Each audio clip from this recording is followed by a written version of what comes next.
diabetes pancreatogénica, ¿ya? En cuanto a endocrinopatías, ustedes ya han escuchado en todo lo que hemos avanzado, la acromegalia puede producir diabetes porque es una hormona hiperglicémica, lo mismo que el síndrome de Cushing, feocromocitoma, hipertiroidismo, todas estas enfermedades pueden causar una diabetes.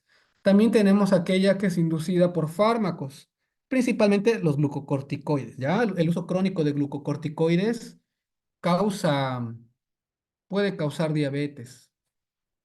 Precisamente es uno de los tipos más comunes, el síndrome de Cushing secundario a uso de corticoides.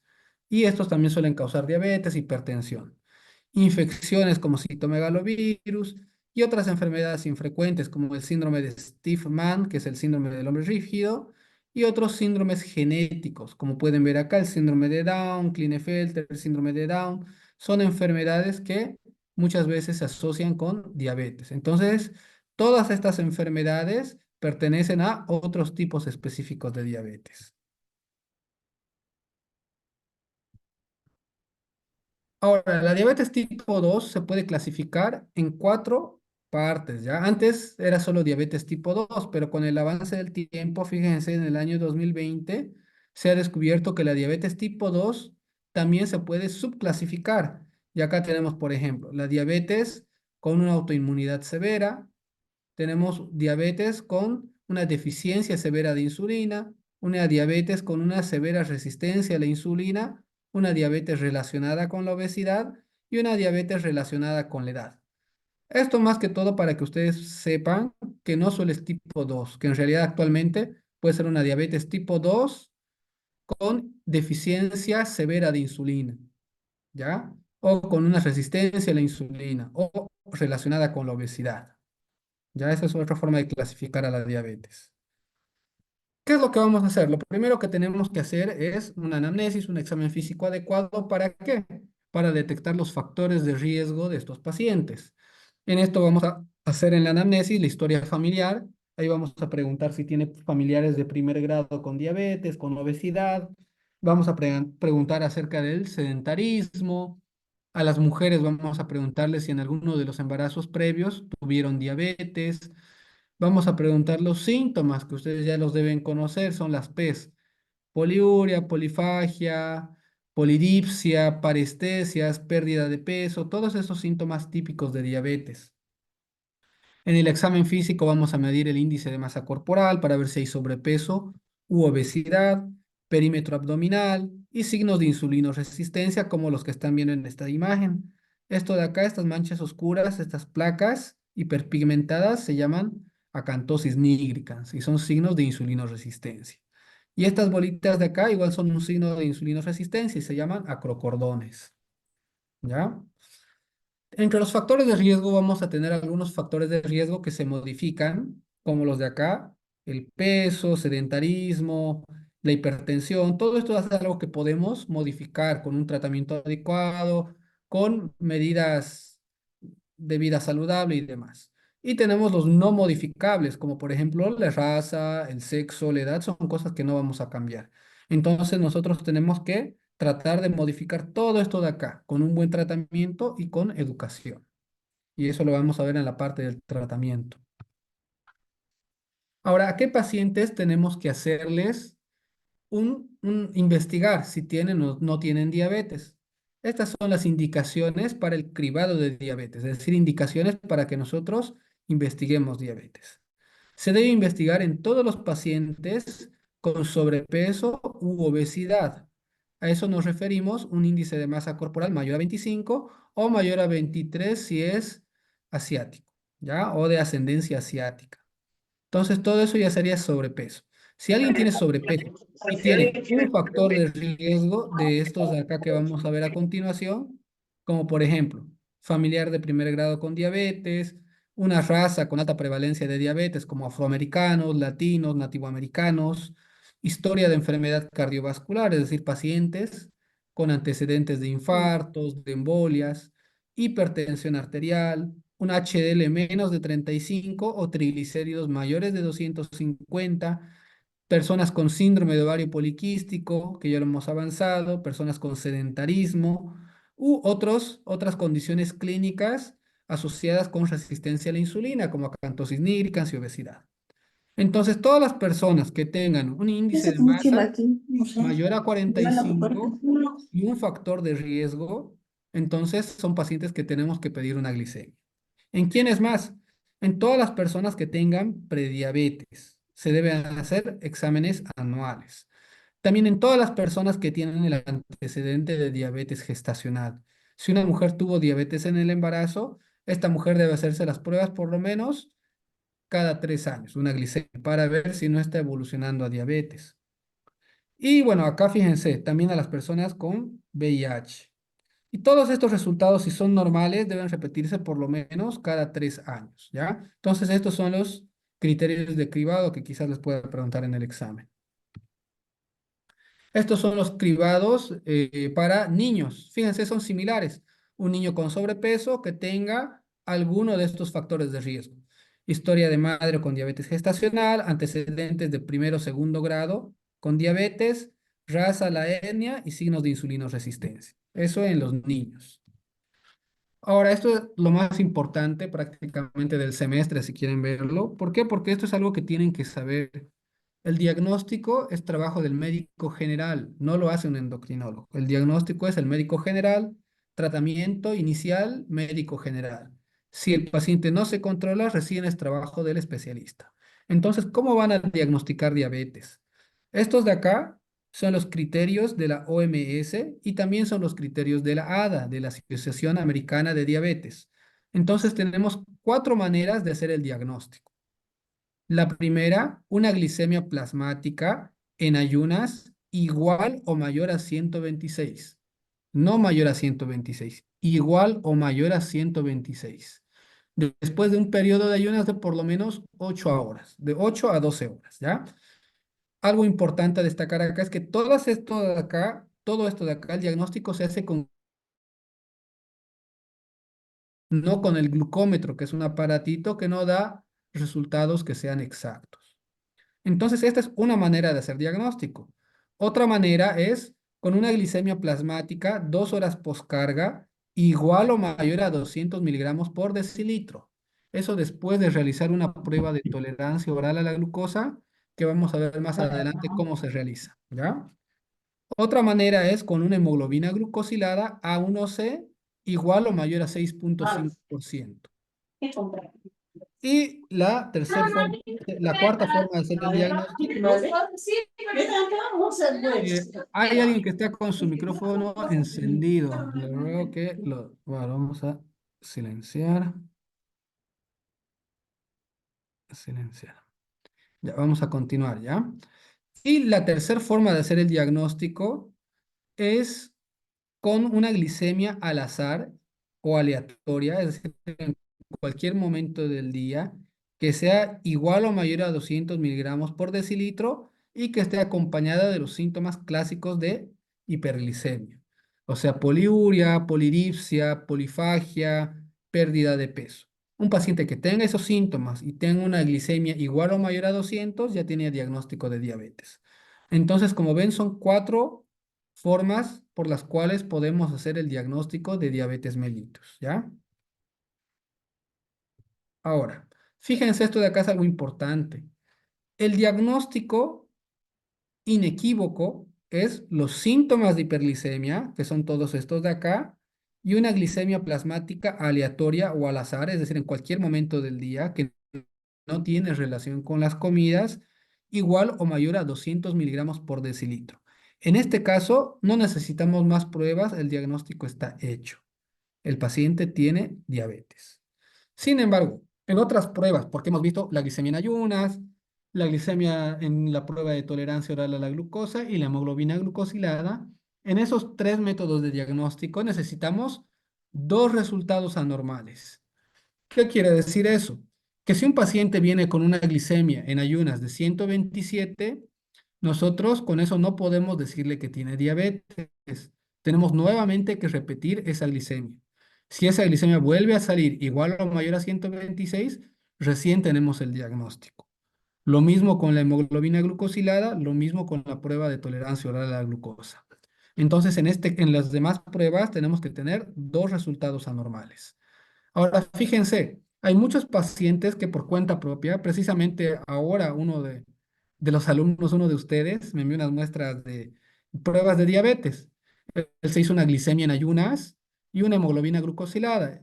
Y de esa misma manera hay muchas personas que se hacen por cuenta propia. Y pueden venir con una glicemia en ayunas que esté en rango diagnóstico y una hemoglobina glucosilada que esté normal, como de una persona sana. ¿Qué hacemos en ese caso? Cuando tenemos pruebas discordantes, tenemos que repetir la prueba que esté en el rango diagnóstico. Un ejemplo, un paciente viene con una glicemia en ayunas de 130, eso ya sería ya en valores de diabetes. Y tiene una hemoglobina glucosilada de 4,7, eso estaría normal.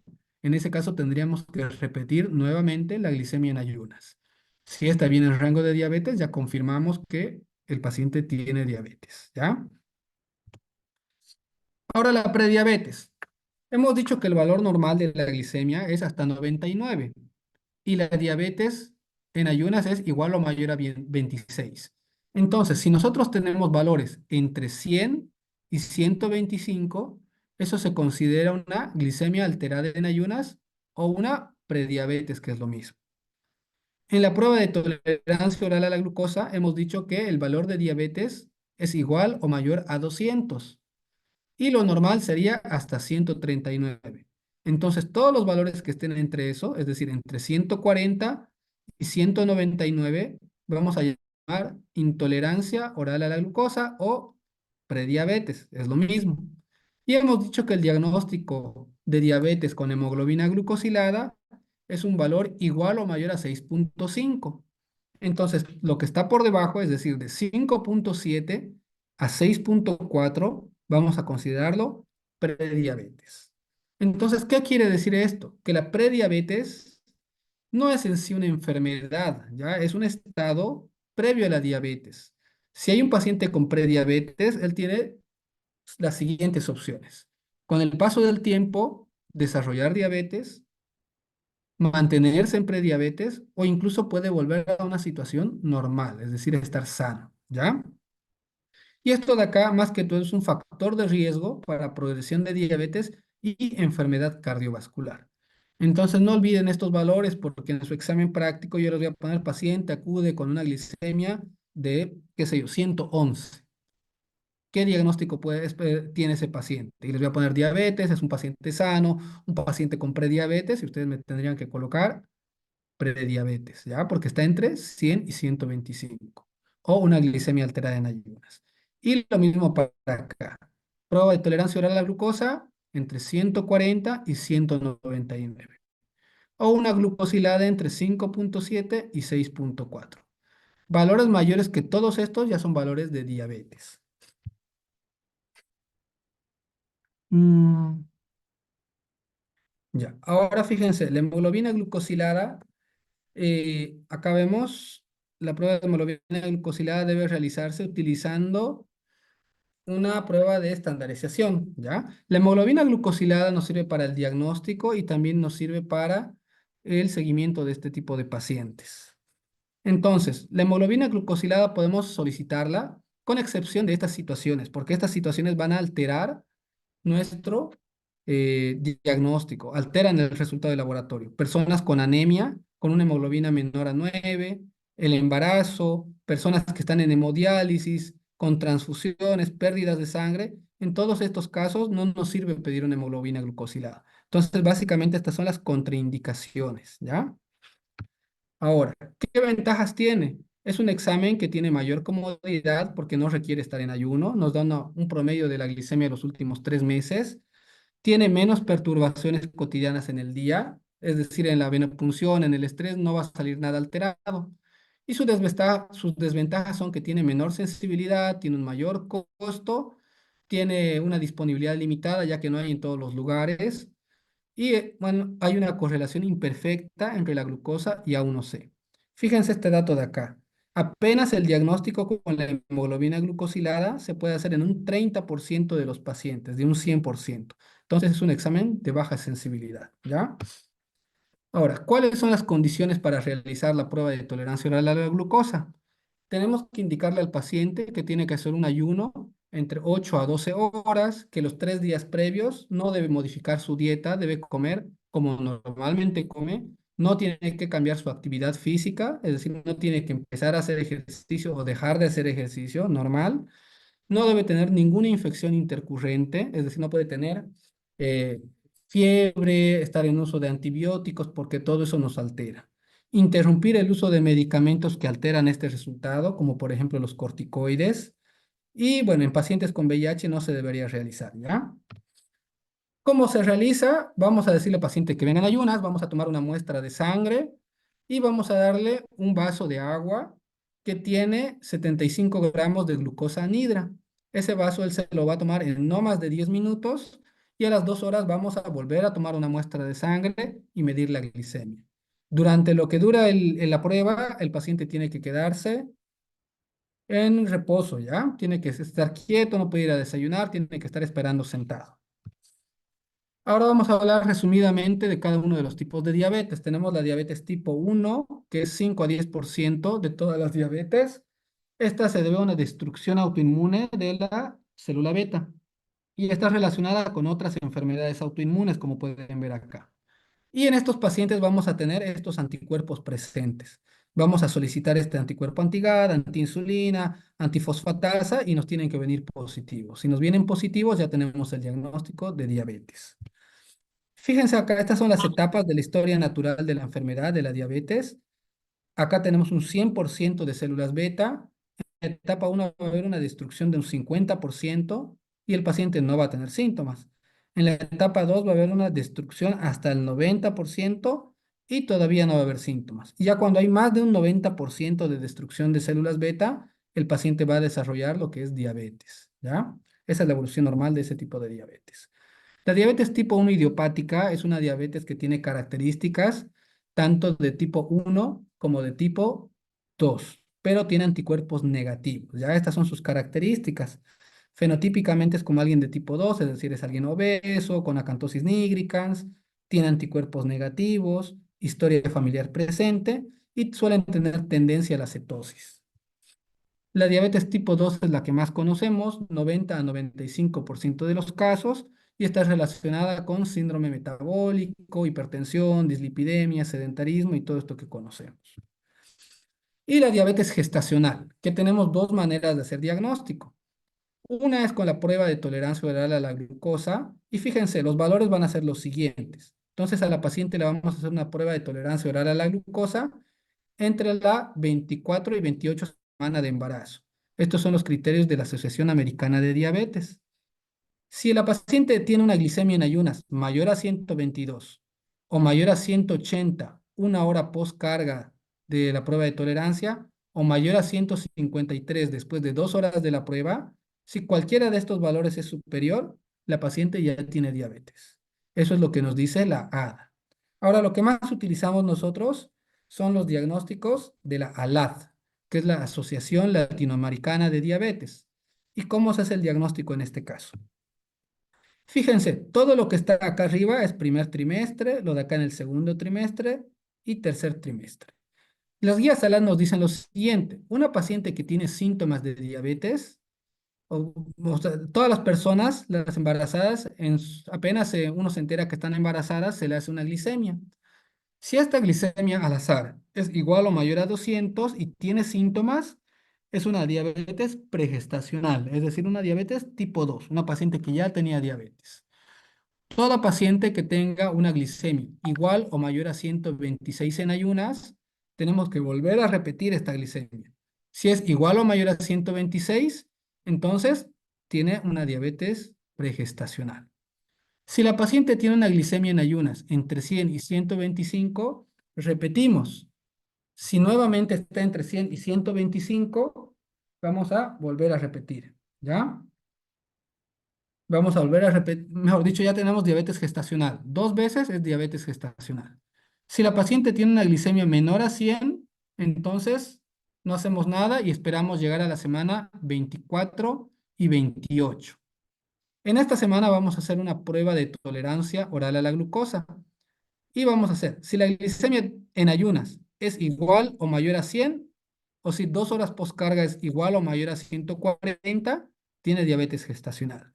Si es menor a 100 en ayunas o menor a 140 2 horas postcarga, no tiene diabetes. Y ahí vamos a valorar dos cosas. Si la paciente no tiene factores de riesgo, no hacemos nada más, se descarta diabetes. Sin embargo, si esta paciente tiene factores de riesgo, obesidad, familiares con diabetes, vamos a repetir nuevamente la prueba de tolerancia oral a la glucosa entre la semana 30 y 33. Y manejamos los mismos puntos de corte. Igual o mayor a 100 en ayunas, igual o mayor a 140 2 horas postcarga, diabetes gestacional. Si es menor a 100 en ayunas o menor a 140, la paciente no tiene diabetes. Eso es normal, ¿ya? Y bueno, eso es todo, ¿ya? De la parte del diagnóstico de diabetes. ¿Alguien tiene alguna duda? Tenemos 2 minutos y de ahí vamos a pasar al próximo tema. Les voy a enviar el nuevo link al grupo. ¿Dudas? Ya, ahorita les envío entonces el link para el tema de tratamientos, ¿ya?